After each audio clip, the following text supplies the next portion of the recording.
Il faut dire avant tout que Marley était mort. Là-dessus, pas de doute possible.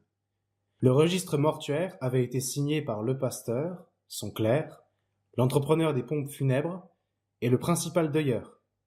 Scrooge le savait-il? Bien sûr. Comment a-t-il pu l'ignorer? Scrooge et Marley étaient associés depuis je ne sais combien de temps.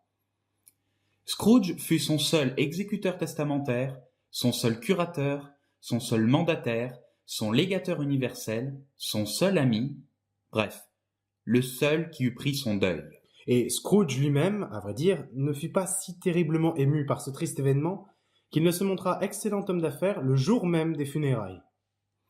Cette allusion aux funérailles de Marley me ramène à mon point de départ. Il n'est pas douteux que Marley était mort. Il faut bien le comprendre.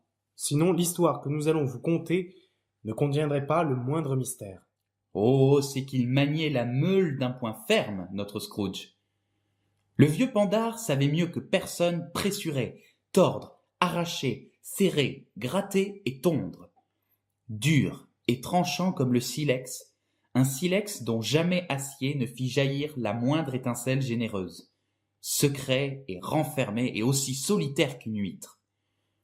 Le froid qu'il habitait glaçait les traits de son vieux visage, pinçait son nez pointu, fripait sa joue, rendait sa démarche roide, ses yeux rouges, ses minces lèvres bleues, et s'exhalait en âpreté dans sa voix grinçante. Un givre blanc couvrait sa tête, ses sourcils, son menton maigre. Il transportait, toujours et partout avec lui, sa température à frimas. Personne ne l'arrêtait jamais dans la rue pour lui dire d'un air joyeux « Mon cher Scrooge, comment allez-vous? Quand viendrez-vous me voir ?» Aucun mendiant n'implorait de lui la plus petite aumône. Aucun enfant ne lui demandait jamais l'heure. Jamais, de toute sa vie, homme ou femme ne pria Scrooge de lui indiquer le chemin de tel ou tel endroit. Les chiens d'aveugles eux-mêmes semblaient le connaître, et lorsqu'ils le voyaient approcher, tiraient leurs possesseurs sous les portes cochères et jusqu'au fond des cours. Après quoi, ils remuaient la queue comme pour dire « Mon ténébreux maître, mieux vaut pas d'œil du tout que le mauvais œil. » Mais que m'importe? C'est précisément cela qui me plaît.